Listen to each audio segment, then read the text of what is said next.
Hello छात्रों, यदि आप कर रहे हो कॉम्पिटिटिव एग्जाम की तैयारी तो टेंस की 2 बातें हैं ज़रूरी और वो क्या है? Structures and uses. Structures and uses यही 2 बात सीखना है और आज का टेंस है फ्यूचर इंडेफिनिट टेंस। आप कहोगे फ्यूचर इंडेफिनिट टेंस में ऐसी क्या बात जानना है? फ्यूचर इंडेफिनिट तो बहुत आसान है, होगा, होगी, शैल, विल लगता है बस और कुछ नहीं। लेकिन इसमें बहुत सारा कन्फ्यूजन्स है, बहुत सारी दिक्कतें हैं जिसको लेकर के कॉम्पिटिटिव एग्जाम्स के क्वेश्चंस आते हैं और उसको इस वजह से आप सॉल्व नहीं कर पाते हो क्योंकि ये फ्यूचर इंडेफिनिट टेंस का जो गुर है, इसका जो रूल्स है, इसके जो नियम हैं, छिपे हुए हिडन रूल्स हैं, वो आप नहीं जानते हो। तो आज इस टेंस को डिटेल में हम एनालाइज़ करेंगे और इसको समझेंगे और ऐसा कि दोबारा समझने की ज़रूरत ना पड़ेगी। तो चलिए शुरू करते हैं। स्ट्रक्चर्स स्ट्रक्चर्स का मतलब क्या होता है? सेंटेंस का पैटर्न, सेंटेंस किस फॉर्म में लिखाएगा। पहले सब्जेक्ट लगेगा, लास्ट में ऑब्जेक्ट लगेगा, दुनिया जानता है, इसके लिए कोई दिक्कत नहीं है, वो ठीक है। लेकिन सबसे बड़ा जो स्ट्रक्चर्स में आता है पार्ट रूल होता है किसका? वर्ब का। वर्ब कैसा होना चाहिए? तो वर्ब भी साफ दिख रहा है कि अगर सेंटेंस पॉजिटिव होगा तो शैल, विल उसके बाद वर्ब का ओरिजिनल फॉर्म लगेगा। ये तो बहुत आसान है, ठीक है? इसको याद भी किया जा सकता है। जैसे कि मैं बाज़ार जाऊँगा तो क्या हो जाएगा? I shall go to market. वह बाज़ार जाएगा तो he will go to market. इसमें समझने वाली बात यही है कि शैल, विल कहाँ लगेगा। तो जनरली आप लोग को बताया गया होगा, आप लोग जानते भी होंगे, आई नो दैट कि आप ये जानते हैं। क्या जानते हैं? कि शैल, विल कहाँ लगता है। तो इसके नाम पर आप यही जानते होंगे कि आई और वी के साथ क्या लगता है? शैल लगता है और बाकी बाकी जो सब्जेक्ट्स होते हैं, देखिए आई और वी क्या है? ये भी सब्जेक्ट है। आई सब्जेक्ट होगा, वी सब्जेक्ट होगा तो हम लोग शैल लगाएँगे और बाकी आई, वी को छोड़ कर के बाकी जितने भी सब्जेक्ट होंगे उसके लिए हम क्या लगाते हैं? विल लगाते हैं। ये मास्टर जी सिखाते हैं, अच्छी बात है और ये आप सीख भी लिए हो। लेकिन एक सवाल आता है यहाँ पर, एक डाउट आता है और वो आपको नहीं आ रहा लेकिन मुझे आ रहा है और वो डाउट ये है कि अगर ऐसा है, अगर ये रूल है, अगर ये सही है, तो फिर हम क्यों बोलते हैं आई विल किल यू? मतलब आई विल किल यू। हम क्यों कहते हैं आई विल बी देयर? तो आई के साथ लोग विल का इस्तेमाल क्यों करते हैं? इसको समझना बहुत ज़रूरी है। तो देखिए, इसमें लगता है कहीं न कोई तो घोटाला है कि बताते हो यार कि आई और वी के साथ शैल लगता है और यूज़ करते समय आई के साथ विल लगा रहे हो। तो कोई न कोई घोटाला है। लेकिन टेंशन नहीं लेने का, जब तक है सुनील सर, इंग्लिश का प्रॉब्लम छूमंतर। एकदम खत्म हो जाएगा। आइए देखिए, सेल विल का जो यूज़ होता है वो कंडीशनल होता है। कैसे कंडीशनल होता है? अगर नॉर्मल कंडीशन हो, नॉर्मल कंडीशन क्या होता है? सिंपली बात किया जा रहा है कि मैं जाऊँगा, मैं करूँगा, फ्यूचर में किसी काम करने का बोध है। साधारण तौर पे नॉर्मल है। अगर कंडीशन आपका नॉर्मल है, तो वैसे केस में आई और वी के साथ आप सेल लगाओ, सही होगा और बाकी सब्जेक्ट के साथ क्या लगाएँगे हम लोग? विल लगाएँगे, ठीक है? बाकी सब्जेक्ट के साथ विल लगाएँगे। लेकिन लेकिन कंडीशन जो होगा ये नॉर्मल ना रहे, नॉर्मल नहीं रहेगा तो क्या रहेगा? कैसा-कैसा कंडीशन हो सकता है? तो वो हम आपको बताने जा रहे हैं कैसा-कैसा कंडीशन हो सकता है। यदि कहीं धमकी हो, जैसे कि क्या बोला हमने? थ्रेट, कोई धमकी दे रहा है, ठीक है? कोई कसम खा रहा है, ठीक है? कोई प्रॉमिस कर रहा है, ठीक है? धमकी दे रहा, कसम खा रहा, प्रॉमिस कर रहा, गारंटी ले रहा है, श्योरिटी दे रहा, श्योरिटी श्योरिटी दे रहा कि हम ये काम करेंगे ही। तो ऐसे केसेस में क्या होता है आपका? ऐसे केसेस में क्या होता है? Threat, wow, promise, surety, guarantee कह रहा कि हम ये काम करबे करेंगे, ज़रूर करेंगे, निश्चित रूप से करेंगे, अवश्य करेंगे। ऐसा बात जब होगा तो ये शैल और विल का जो यूज़ है वो चेंज हो जाएगा।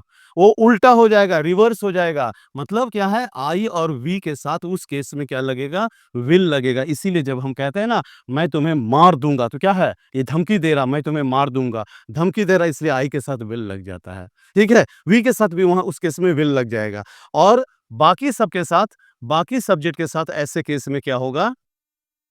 बाकी सब्जेक्ट के साथ ऐसे केस में क्या होगा? शैल का यूज़ होगा। बोला ये तो आप सही नहीं बोले सर, क्योंकि आज तक मैंने नहीं सुना है कि कहीं भी बाकी सब्जेक्ट जैसे ही, सी, यू इन सब के साथ शैल का यूज़ तो हम कभी देखे नहीं। नहीं देखे हो तो इसमें आपकी भी कोई गलती नहीं है, ये नज़र नहीं आया आपको, लेकिन ऐसा यूज़ होता है।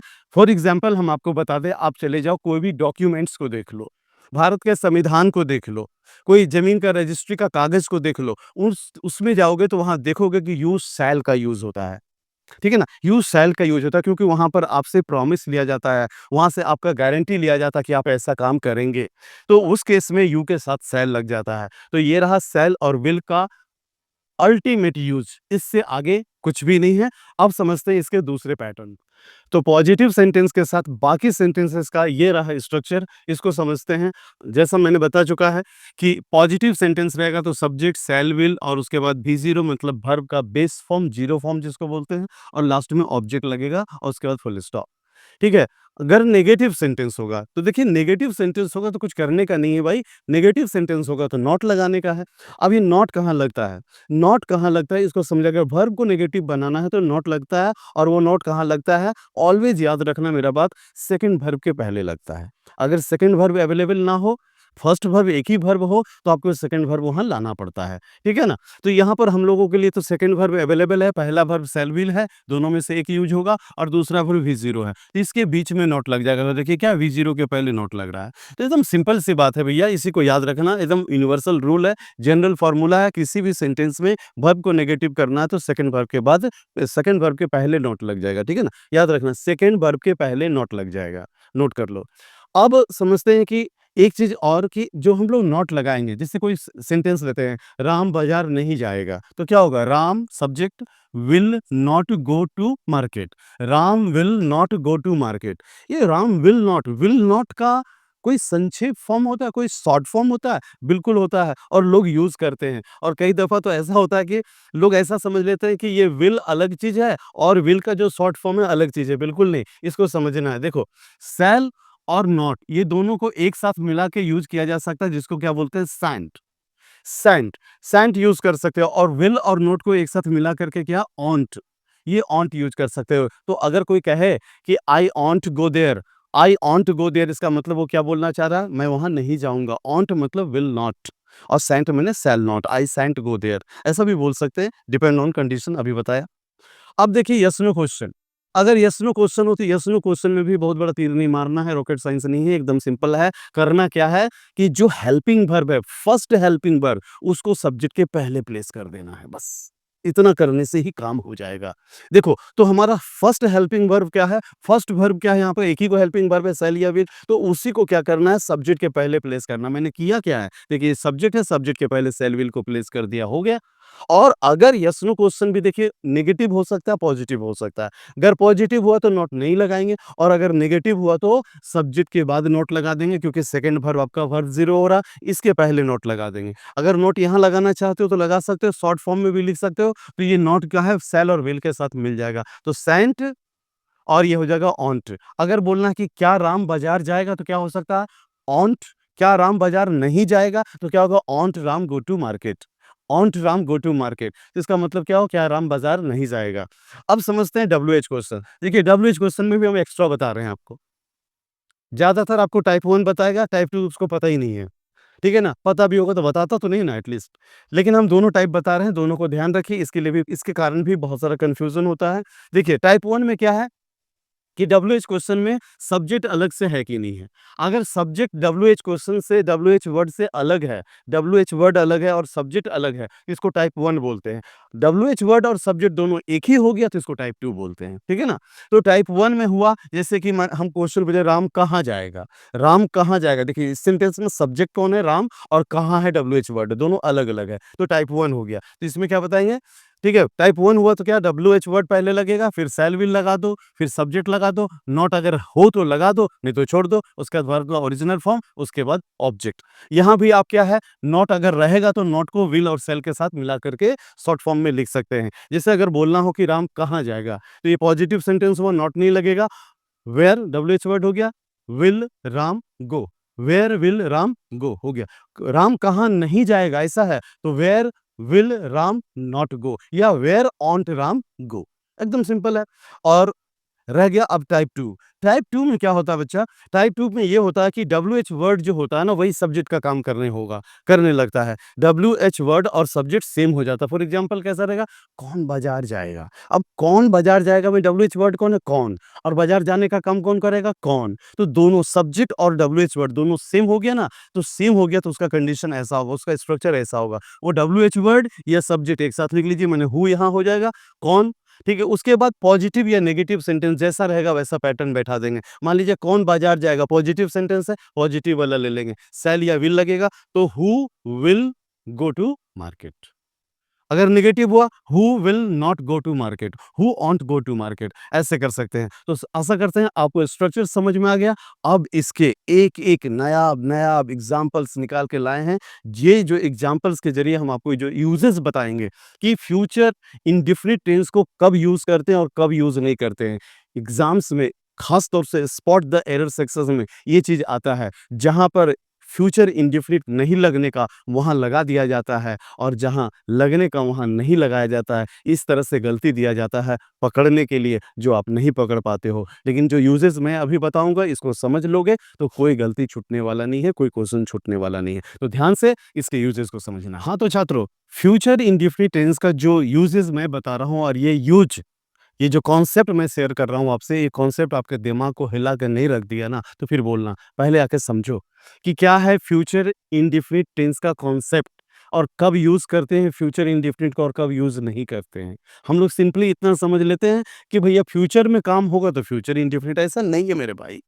फ्यूचर में काम होगा तो फ्यूचर इंडेफिनिट होगा, ऐसा कोई बात नहीं है। वो फ्यूचर टाइम है और हर फ्यूचर टाइम के लिए फ्यूचर इंडेफिनिट टेंस नहीं लगता है। इसको समझना। और ये 4 एक प्रोसेस से समझाते हैं, स्टेप से समझाते हैं, 4 स्टेप्स में हमने इस एक्शंस को सजा दिया है और ये एक्शन से हम समझेंगे कि कैसे जो है फ्यूचर टाइम के लिए फ्यूचर इंडेफिनिट टेंस हर समय नहीं लगता है। आइए शुरू का एग्जांपल देखिए। पहला मैंने यहाँ पर हेडिंग ही लिया है फ्यूचर टाइम और फ्यूचर टेंस। हर फ्यूचर टाइम के लिए फ्यूचर टेंस यूज नहीं होता है, क्योंकि टाइम और टेंस बिल्कुल अलग कॉन्सेप्ट है। टाइम अलग चीज होता है और टेंस अलग चीज होता है। आइए समझते हैं। क्या लिखा है, पहला एग्जांपल से समझते हैं। क्या वंदे भारत आज 5 बजे यहाँ आएगी? लग तो रहा फ्यूचर है। वंदे भारत ट्रेन का नाम है। ये ट्रेन आज 5 बजे यहाँ आएगी, ये फ्यूचर है। तो इसको बना देना चाहिए वंदे भारत विल कम, है ना? Vande Bharat will come here at 5 o'clock, ऐसा बनाना चाहिए, लेकिन नहीं बनेगा। ये सेंटेंस गलत हो जाएगा। क्यों गलत होगा? आएगी क्या बात है, फ्यूचर का बात लग रहा है, तो क्यों शैल बी विल बी नहीं लगेगा? इसलिए नहीं लगेगा क्योंकि यहाँ देख लीजिए फ्यूचर टाइम तो है, लेकिन ये फ्यूचर टेंस नहीं है। और क्यों नहीं है ये फ्यूचर टेंस? क्योंकि ये फिक्स्ड फ्यूचर है। फ्यूचर का टाइम फिक्स है, ये निश्चित है कि ये काम होगा ही। ये निश्चित है तो ये प्रेजेंट इंडेफिनिट हो जाएगा, फ्यूचर इंडेफिनिट नहीं होगा। ये शेड्यूल्ड है, तो अगर कोई काम फिक्स्ड हो, अगर कोई काम शेड्यूल्ड हो, भले वो फ्यूचर में होने वाला है, लेकिन वो काम हम फिक्स कर दिए कि ये काम करना ही है, और अगर उसको शेड्यूल कर दिए कि ये काम करना ही है, इस शेड्यूल पे, इस टाइम पे ये काम को करना है, तो वैसे कार्य के लिए क्या करना होगा? हम लोग को प्रेजेंट इंडेफिनिट टेंस यूज करना होगा, फ्यूचर इंडेफिनिट टेंस यूज नहीं होगा। वंदे भारत आज 5 बजे आएगी, इसका क्या होगा? Vande Bharat comes here at 5। समझ में आया? सोचना। अब देखिए, दूसरा देखिए, अब इससे थोड़ा-सा और एक स्टेप समझते हैं। मानते हैं कि कोई काम फ्यूचर में होगा, लेकिन वो फिक्स्ड नहीं है। जैसे क्या, पिताजी कल कार खरीदने जा रहे हैं। पिताजी कल कार खरीदने जा रहे हैं, ये काम कब होगा जी? फ्यूचर में होगा। फ्यूचर टाइम है, हम भी एडमिट कर रहे हैं, फ्यूचर टाइम है, लेकिन फ्यूचर टेंस नहीं लगेगा। क्यों नहीं लगेगा? क्योंकि माना कि ये फिक्स्ड भी नहीं है, ये शेड्यूल्ड भी नहीं है कि कल कार खरीदाएगा, कोई टाइम टेबल फिक्स नहीं हुआ है, लेकिन ये प्लान्ड है। प्लानिंग हो गया है कि कल कार खरीदाएगा, इसलिए यहाँ पर भी फ्यूचर इंडेफिनिट टेंस नहीं लगेगा। क्यों नहीं लगेगा? क्योंकि ये प्लान हो गया है। इसके लिए गोइंग टू स्ट्रक्चर यूज होता है। ये गोइंग टू स्ट्रक्चर को याद याद रखिएगा, ठीक है? इसके आगे बी वर्ब लगता है। Is going to, are going to, am going to, ऐसा होता है। जैसे पिताजी कल कार खरीदने जा रहे हैं, फादर इज गोइंग टू। अब यहाँ पे देखिए, इज गोइंग टू जो है, यही शैल विल के जगह यूज हो रहा है। Is going to, father will buy a car के जगह क्या होगा? Father is going to buy a car. अब तीसरा देख लो, तीसरे में क्या है? रमेश आज शाम को आ रहा है। रमेश आज शाम को आ रहा है, ये काम जो रमेश का आज शाम को आने का बात है, ये फ्यूचर टाइम में होगा, लेकिन यहाँ भी फ्यूचर टेंस यूज नहीं होगा। कारण कारण कि ये फिक्स नहीं है। माने ठीक है, फिक्स नहीं है तो क्या हुआ? शेड्यूल भी नहीं है, शेड्यूल भी नहीं है, प्लान भी यहाँ नहीं हुआ है, लेकिन इस काम का प्रिपरेशन, रमेश के आज शाम को आने की बात शुरू हो गई है। घर में तैयारी हो रही है कि आज शाम को रमेश आएगा। रमेश भी वहां से चल चुका है, ट्रेन में बैठ गया होगा, तो आने का काम, प्रक्रिया शुरू हो चुका है किसी फ्यूचर एक्शन का, तो वो आपका फ्यूचर इंडेफिनिट टेंस में नहीं जाएगा। फ्यूचर इंडेफिनिट में फ्यूचर का सिर्फ वही एक्शन जाएगा जिसके लिए होप सिर्फ होगा, उम्मीद होगा कि ये काम होगा, लेकिन उस काम का कोई भी हिंट शुरू नहीं हुआ हो। तो यहाँ पर देखिए क्या लिखा है, बट प्रिपरेशन स्टार्टेड, लेकिन उसके आने का प्रिपरेशन स्टार्ट हो गया है। तो इसके लिए आप डायरेक्ट कंटिन्यूअस टेंस यूज करेंगे, प्रेजेंट कंटिन्यूअस टेंस यूज करेंगे, कोई फ्यूचर टेंस यूज नहीं होगा। Ramesh is coming this evening, Ramesh आज शाम को आ रहा है, Ramesh is coming this evening. अब समझिए, रमेश आज आएगा, ये जो बात है रमेश आज आएगा, इसमें कुछ भी तय नहीं है। यहाँ पर ना तो फिक्स्ड है, फ्यूचर फिक्स्ड है, ना शेड्यूल्ड है, ना प्लान है, ना काम स्टार्ट हुआ, कोई प्रिपरेशन भी चालू नहीं हुआ। यहाँ पर कुछ है तो सिर्फ क्या है, एक उम्मीद है कि रमेश आज आएगा, सिर्फ उम्मीद है। तो यहाँ पर आपका future indefinite tense, future tense use हो जाएगा, रमेश विल कम टुडे। आप अपने दिमाग में एक बात बहुत अच्छा से सोच रहे होंगे, थैंक यू फॉर दैट। वो ये है कि सर आप इतना झूठे समझा रहे हैं। अरे भैया यहाँ पर लिखा तो है, खरीदने जा रहे हैं तो इज़ गोइंग टू होबे करेगा, ठीक है? वो रमेश आ रहा है तो इज़ कमिंग होगा ही, यहाँ पर आएगा तो विल कम होगा ही। लेकिन भाई मेरे समझिए, आप कॉम्पिटिटिव एग्ज़ाम को देने जा रहे हो और वहाँ पर हिंदी लिखा हुआ नहीं रहेगा, इंग्लिश लिखा रहेगा, इसका कंडीशन प्रोवाइडेड रहेगा और उस कंडीशन पे आपको क्या करना पड़ेगा, टेंस यूज़ करना पड़ेगा। ये सारे कंडीशंस हैं, इसको फॉलो करो, हिंदी फॉलो मत करो। ये कंडीशन को फॉलो करो, सोचो कि अगर कोई फ्यूचर फिक्स्ड होगा, फ्यूचर इंडेफिनिट नहीं लगेगा। अगर कोई फ्यूचर टाइम शेड्यूल्ड होगा, फ्यूचर इंडेफिनिट नहीं लगेगा। अगर कोई फ्यूचर एक्शन प्लान्ड होगा, फ्यूचर इंडेफिनिट नहीं लगेगा, गोइंग टू फॉर्म लगेगा। अगर कोई फ्यूचर का प्रिपरेशन स्टार्ट हो गया, कोई फ्यूचर एक्शन का प्रिपरेशन स्टार्ट हो गया, तो वहाँ भी फ्यूचर इंडेफिनिट टेंस नहीं लगेगा, बल्कि वहाँ present indefinite tense present continuous tense लगेगा। और फ्यूचर इंडेफिनिट टेंस सिर्फ तभी लगेगा जब फ्यूचर का होप होगा। तो ये समझ में आया। अब चलते हैं इसके दूसरे यूज में। हाँ, तो छात्रों समझते हैं यूज नंबर 2। यूज नंबर 2 में देखो क्या है कि फ्यूचर टाइम के एक्शन, पहला ये बात को कंफर्म कर लो, लॉक कर लो बढ़िया से दिमाग में, हम फ्यूचर टाइम के एक्शन की बात कर रहे हैं, ठीक है ना? अगर आप कंफर्म है कि ये काम फ्यूचर में ही हुआ है, ठीक है ना? लेकिन और उस काम के पहले फ्यूचर में काम हुआ, फ्यूचर टाइम कंफर्म है, लेकिन आप समझ चुके हैं पहले से कि फ्यूचर टाइम के लिए भी दूसरा टेंस लग जाता है, फ्यूचर इंडेफिनिट नहीं लगता है। लेकिन अगर फ्यूचर टाइम के एक्शन के पहले आई थिंक लगा हो, आई होप लगा हो, आई फियर लगा हो, आई एम श्योर या I am not sure, I believe etc, ये सब लगा हो, प्रोबेबली, होपफुली, ऐसा कुछ भी लगा हो, तो उसके बाद वाला जो सेंटेंस या क्लाउज जो होगा ना, उसमें definitely future indefinite tense use होगा, कंफर्म। अब यहाँ पर दूसरा टेंस दे करके एरर दे सकता है, इसको समझते हैं। एग्जाम्पल है आपके लिए, पहला एग्जाम्पल क्या है, आई थिंक। देखिए आई थिंक लग गया, इसका मतलब आगे फ्यूचर इंडेफिनिट आना ही है, कंफर्म। अब इसका मतलब ये नहीं है कंफर्म, अगर ये फ्यूचर एक्शन है, अगर मैच आरसीबी कोई और नहीं जीता है, अभी जीतना बाकी है, फ्यूचर में जीतने का काम होगा, ये है, तो ये काम प्रेजेंट इंडेफिनिट या कोई और टेंस में नहीं होगा, फ्यूचर इंडेफिनिट टेंस में ही होगा। आई एम श्योर लगा, इसका मतलब ही नहीं कि आई एम श्योर के बाद फ्यूचर इंडेफिनिट आएगा, ये कंफर्म नहीं है। लेकिन हाँ, इसके बाद कोई ऐसा एक्शन आ रहा है जो फ्यूचर में होगा, अभी नहीं हुआ है, तो वो एक्शन फ्यूचर इंडेफिनिट में होगा। समझ में आ रहा? अगर ये फ्यूचर टाइम है तो फ्यूचर टेंस भी होगा। ठीक है, कंफर्म हो रहा है, इसको समझिएगा। She will get a first class, अभी वो एग्जाम दी है, रिजल्ट नहीं निकला है, तो फर्स्ट क्लास आएगी कि सेकंड क्लास आएगी, वो फ्यूचर में होना है, अभी नहीं हुआ है। तो ऐसे काम के लिए फ्यूचर टाइम है, तो एक्शन जो फ्यूचर में होने वाला है, इसके लिए फ्यूचर इंडेफिनिट टेंस यूज होगा। इसमें कंफ्यूज नहीं होना है, फ्यूचर टाइम होगा तो फ्यूचर एक्शन होगा। आई थिंक लगा हो, आई एम श्योर लगा हो, आई एम नॉट श्योर लगा हो। उसी तरह देखिए क्या है, आई फियर, मुझे भय है, मुझे भय है, you will fail in the exam, मुझे डर है कि तुम परीक्षा में फेल हो जाओगे। तो आई फियर लगा है, तो भी इसके बाद फ्यूचर एक्शन के लिए क्या लग जाएगा, you will fail, future indefinite लग जाएगा। अच्छा, यहाँ पे एक और एरर देता है, यहाँ कोई गलत का बात दिया रहेगा, ठीक है, फ्यूचर इंडेफिनिट में ही, और यहाँ पर फियर के जगह होप लिख देगा, तो ये भी एरर आता है। गलत बात के लिए होप नहीं लिखेंगे फियर, और सही बात के लिए होप लिखेंगे, ठीक है ना? इसको ऐसे चेंज कर सकते हैं, I hope you will pass in the exam, ठीक है ना? I hope you will pass in the exam, I fear you will fail in the exam. अच्छा, 4 नंबर में देखिए क्या, सी बिलीव्स, वो विश्वास करती है। अब विश्वास करती है अगला जो एक्शन अगर वो फ्यूचर टाइम का है, तो वो फ्यूचर इंडेफिनिट में होगा। क्या फ्यूचर है?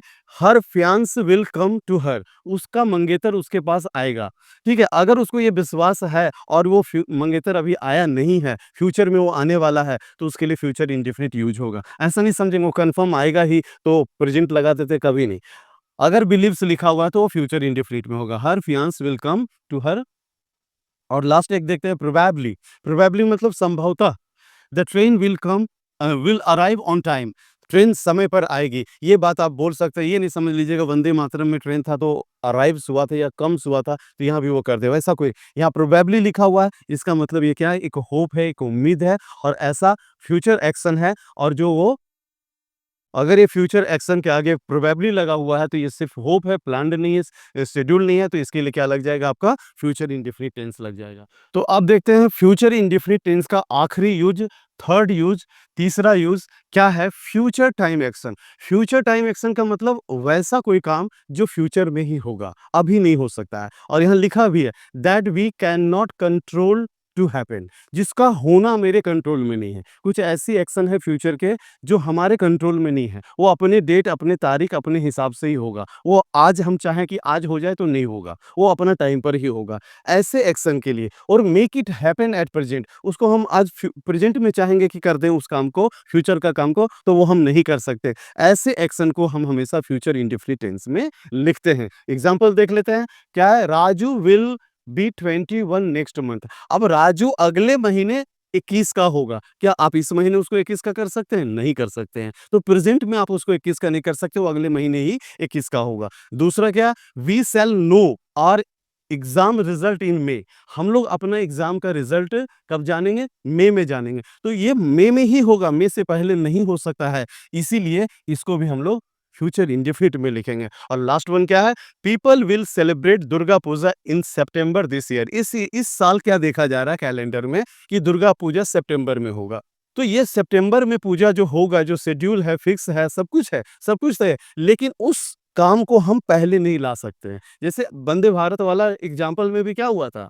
उस एग्जाम्पल में भी आपने देखा था कि वो ट्रेन शेड्यूल था, फिक्स्ड था, प्लान्ड था, तो वहां पर आप प्रेजेंट इंडेफिनिट यूज किए। सर यहाँ क्यों नहीं यूज होगा? इसका एग्जाम्पल समझ लो, इसका मतलब समझ लो। आप वंदे भारत को आप चाहो तो पहले भी बुला सकते हो।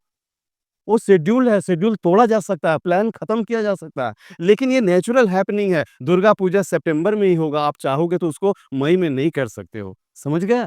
तो ये सिस्टम है, इसको समझने का है। जो नेचुरल एक्टिविटी है, जो अपने टाइम पर ही होगा, उससे पहले वो हो नहीं सकता, तो उसके लिए आपको फ्यूचर इंडेफिनिट टेंस यूज़ करना पड़ेगा। आपको लग रहा होगा लोचा है, लोचा तो है, लेकिन इसको समझना पड़ेगा। तो भैया नौकरी इतना आसान नहीं है, थोड़ा मेहनत तो करना ही पड़ेगा।